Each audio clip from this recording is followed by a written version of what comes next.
initially in all the quantum operations, the spheres, the initial state of the sphere will be 0. 0 gets 0 means you need to understand that its equivalent value is 1 and 0. So get 0 is here, column vector in which the first entry will be 1 and second entry will be 0. And get 1 means first entry is 0 and second entry is 1. With these three, with these small notations, it is easy to understand what are all the gates are used in quantum computing. In normal classical computing, we are using AND gate, OR gate, XOR gate, etc. Similar to those gates in quantum computing, we are using many gates. So first gate is X gate. It is like NOT gate. X gate will take something as input and it will produce inverse of that value as output. For example, X get 0 is equal to get 1 because get 0 is inverted into get 1. Similarly, if I give the input as get 1, it will be inverted into get 0. So output of X, the output value is denoted as 0, 1 and 1, 0. 0, 1 is the inverse of get 0 and 1, 0 is the inverse of get 1. So it will be denoted in the matrix format. And similarly, another gate, Y gate, it will flip both the bit value and also phase value. So if I give the input as 0, 0 will be changed as 1, get 0 will be changed as get 1, and also the phase value will be changed into I. And its matrix is shown here. And this is another gate, that is Z gate. In this case, the bit value will not be changed, only phase value will be changed. If I give get 0, it will produce the output as 0. And if I give the get value as 1, it will give the result as -1. Only phase value is changed. And one of the important thing, or one of the important gate, which is used in quantum computing is Hadamard gate. The Hadamard gate is the important gate. I will show you the demonstration of the working principle of Hadamard gate in my, if time permits, I will show you.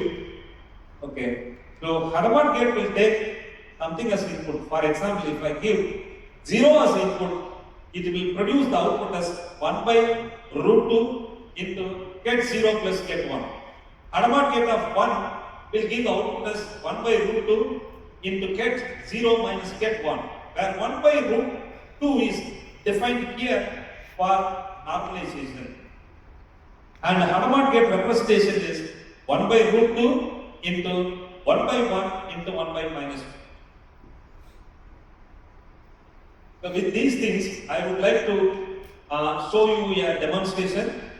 You know that in classical computing, when you give a 0 and 1 as input to an AND gate, it will definitely produce the answer as 0.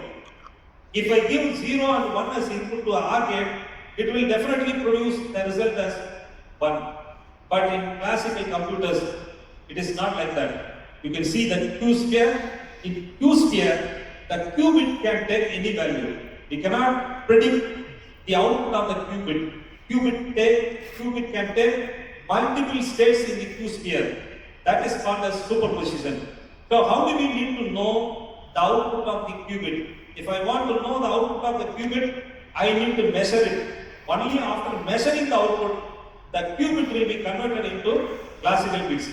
Till we measure the output, it will be in superposition only. In order to bring the Q bit from superposition to normal state, we have to measure the output.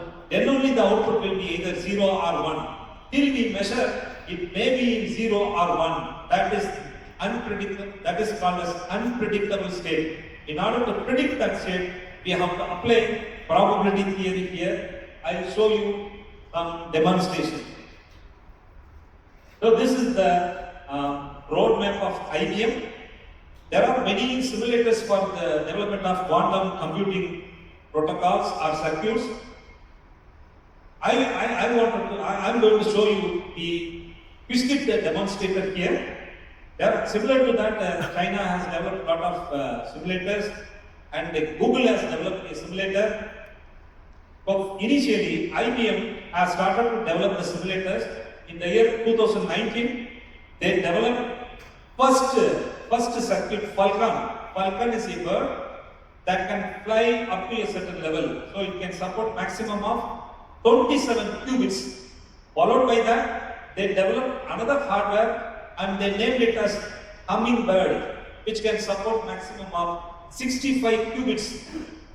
Then, in the year 2021, they released first Qiskit runtime that can support maximum of 127 qubits, and its name is Eagle. So Eagle can fly on the sky better than Falcon and Hummingbird. Followed by that, in the year 2022, they released Osprey, which can support 433 qubits. Which followed by that, in the year 2023, IBM released the runtime simulator, and its name is Condor, which can support 1121 qubits. So nowadays, if you want to use any commercial applications using quantum computer, we should have minimum of 1000 qubits. That quantum computer should support minimum 1000 qubits.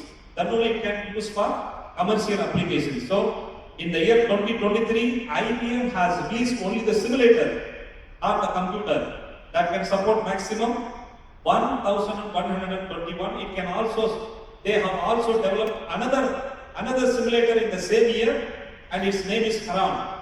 And 2024, that is in the last year, they released another simulator, Flamingo, that can support 1386 plus qubits.